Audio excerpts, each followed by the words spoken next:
Hello, Purdue alumni and friends. I'm pleased to bring you greetings from the faculty and the administration of your university at this time through the medium of the Purdue Newsreel.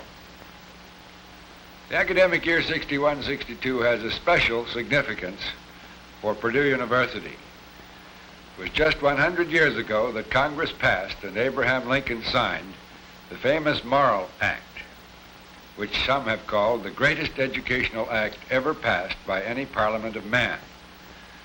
This act provided federal grants of lands to the states to establish institutions throughout the nation like Purdue University. And I'd like to quote the significant sentence from this act for you.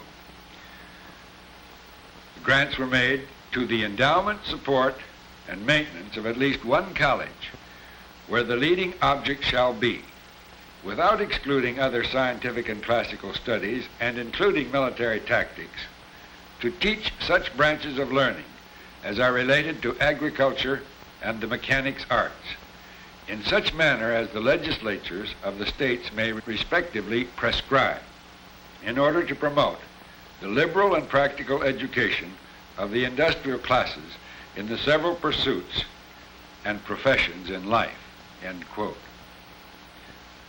Today, our land grant system numbers 68 universities in the 50 states. They enroll more than 20% of all our students. Our institutions grant more than 50% of the doctoral degrees in science and engineering, more than 25% of the degrees in business and in humanities, and all of the degrees in agriculture and agribusiness. Of the 40 living Americans who have won the Nobel Prize, 24 earned their degrees at our institutions. Our record of service during the past 100 years has been great. And when we celebrate our centennial, we are going to look to the future rather than to the past, because the needs of the nation, the needs of our democracy, the explosion of knowledge, the explosion of our population remain great. We are going to look forward to increasing and improving our services to our people and to our country. And I know that all Purdue alumni and friends will help us meet this great challenge which is placed upon us in these difficult times. I know you will help, and we need your help. Thank you very much. In meeting the challenge, Purdue University is changing rapidly. Purdue Hall, known as the dorm when the university opened in 1874, was judged unsafe and was demolished this year. University Hall will reopen in the fall of 1961 with new insides and a renovated exterior. Stanley Coulter Hall, remodeled inside, houses a well-equipped Department of Modern Languages. The remodeled library section of Memorial Center has a new north side entrance. A new 4-lane road spanning the Wabash River goes between the Skull House and Sigma Nu fraternities and approaches the campus near the Mike Golden shops. A new livestock judging pavilion is located in the University Livestock Center north of the campus. A new water reservoir for the university is located near the wall. Purdue's School of Veterinary Science and Medicine dedicated its new building in the fall. Guests appearing on the program included Harold Handley, governor of Indiana. Dr. Erskine Morse is dean of the new school. A new power plant is going up southeast of the Veterinary Science buildings. The Ray W. Herrick Laboratories for Refrigeration and Climate Control, a facility for agricultural and engineering researchers, were dedicated this year. The new Student Health Center, immediately north of the School of Pharmacy, will offer greatly expanded health facilities for Purdue students. In the west lobby of Memorial Center, students watched the installation of a mural depicting the spirit of the land-grant school. The mural was donated to the university by Vice President R.B. Stewart, left, Walter Scholler, building architect, right, and their wives. Eugene Savage, mural artist, is in the center. In the other campus buildings, varied activities included developmental work on this charged particle spectrometer for the cyclotron installation. Testing of new types of cloth.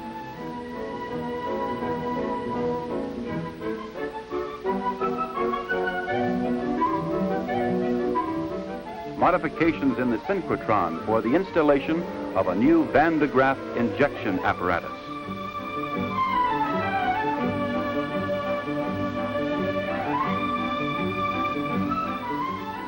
Research with a new liquid scintillation counter to study lean body weight in relation to age by measuring gamma rays emitted by humans.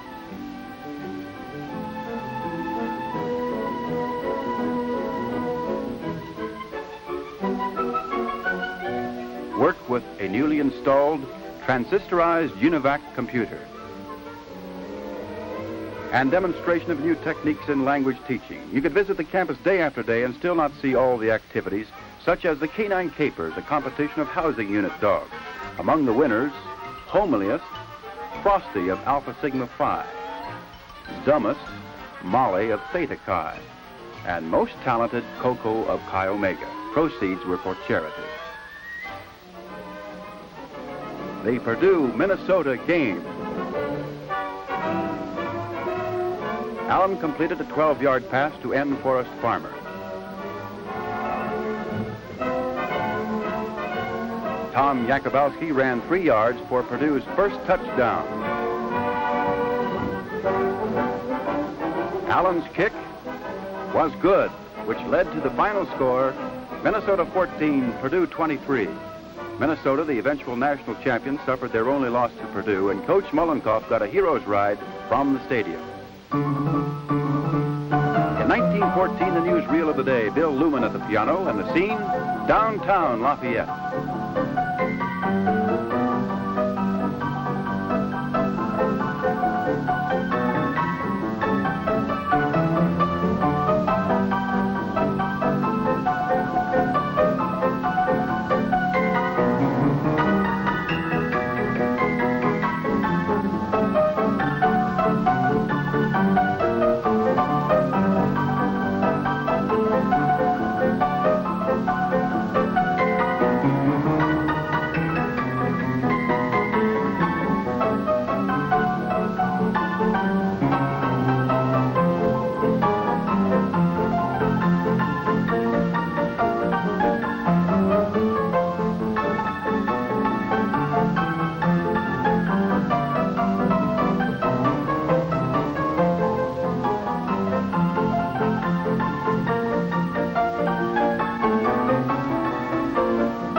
1960, there was even more color. Your Purdue All-American Marching Band.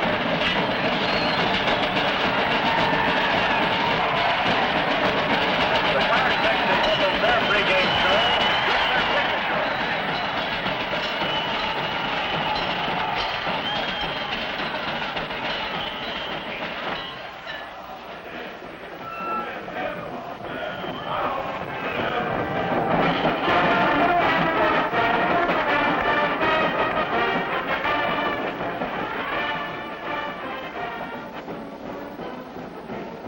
Boilermaker Special III was presented to the university by the General Motors Corporation. President Hovde, in turn, presented it to the Reamer Club, whose members are the official custodians of the locomotive. After football season, winter arrived.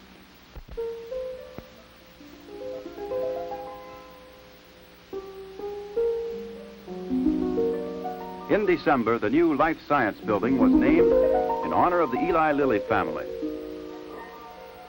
The Union was costumed by nature for the holiday scene. Inside, the season was ushered in with the annual Christmas decorating party. Members of the Alpha Phi Omega National Service Fraternity had already decorated the top of the 34-foot tree with the aid of scaffolding. Coach Ray Eddy's basketball team closed the Big Ten season with a 10-4 record and a tie for second place. Terry Dishinger, number 43, was again named Most Valuable Player and continued to break scoring records. Robert Orrell, number 30, was chosen to receive a Rhodes Scholarship, which provides for 2 years of study at Oxford University in England.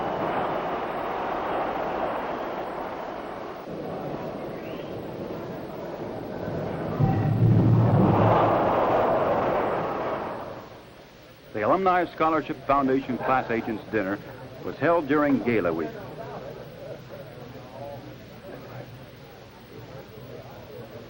Executive Dean Donald R. Mallett, chairman of the University Committee on Scholarships, was the main speaker. He stressed the importance of the scholarship program to the university and to the nation. As athletes who held grant and aid scholarships, Terry Dishinger and Bernie Allen expressed their appreciation. The Purdue alumni are doing a wonderful job of providing scholarships for needy college students. I would like to take this opportunity to thank the alumni for providing myself with a college education. I want you alumni to know that I am very appreciative of the financial help that you have given to me. And when I am alumnus, I hope to help others by contributing to the foundation. As one of 3 men picked this spring for the astronaut first team, Virgil Gus Grissom, class of 50, was becoming one of Purdue's most well-known graduates. Later on July 21st, Captain Grissom, U.S. Air Force, rode a 16-minute flight in a Mercury capsule that made him the second American to rocket into space. Grissom came down safely, but his capsule sank in the Atlantic Ocean 303 miles from the launching point in Cape Canaveral.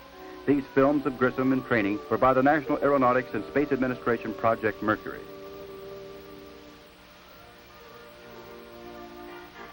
In the spring, the first of 2 DC-6 planes to be delivered to the Midwest program on airborne television instruction, located at Purdue, landed at the University Airport.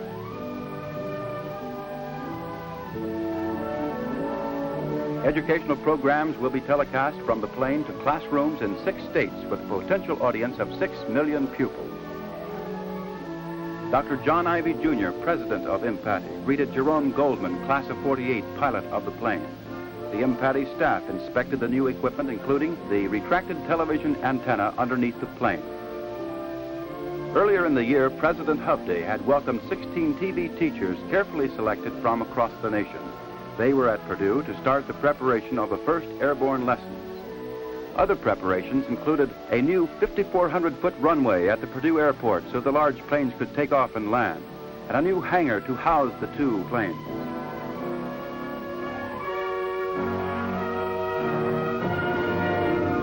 Inside its studios, the Purdue TV unit, chosen to produce a beginning Spanish course, was working hard to keep up with a tough production schedule.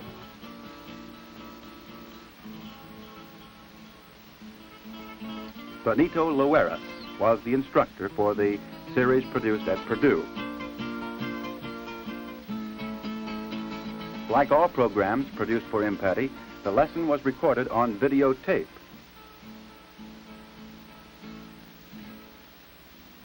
Videotapes of the lessons recorded at Purdue and other educational production centers across the country are sent to the IMPATI Tape Library. There the tapes are checked and copied on another videotape recorder. The planes will carry duplicate programs so that if one plane is grounded, the other can telecast in its place. Several booths with TV monitors are used in viewing the taped program. Quality of the programs is carefully evaluated by specialists before each program is accepted. Much later, the tapes will be played back and telecast from the transmitters inside the airplane while it flies at an altitude of 23,000 feet over Montpelier, Indiana. Teachers in Illinois, Kentucky, Michigan, Ohio, and Wisconsin, like these at Purdue, simultaneously receive TV lessons from the plane showing them how to use this new educational tool. As June approached, some of the retiring members of the Purdue faculty assembled for a photograph. I am Edwin M. McNally of the Division of Mathematical Sciences, School of Engineering. I'm Mildred Loring Fitch of the Department of History, Government, and Philosophy. I've been teaching 21 years at Purdue. I am Arthur Brunson of the Department of Botany and Plant Pathology. I've been here for 23 years. I'm Lottie Sumner, Home Economics Extension, Department of Clothing. I've been at Purdue 12 years. I'm Emerson Sutcliffe of the English Department. I'm retiring after 33 years at Purdue, 50 years of teaching. I'm Elmer Pertz, belong to the Department of Metallurgical Engineering.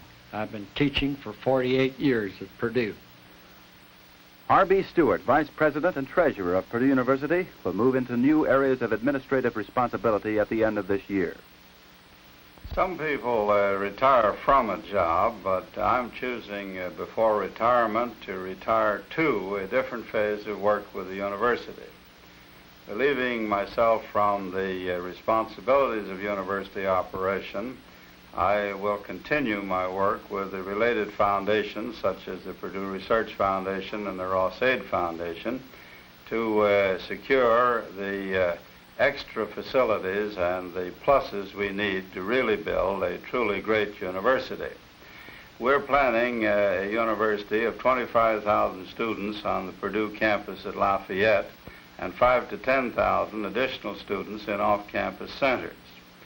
If we really want to do our work in the nation, we must keep three things in mind. First, we must remember our role as one of the land-grant colleges of the nation, in which the spirit is to keep the door of educational opportunity open for every one of our citizens to go forward as far as his ability and capacity take him.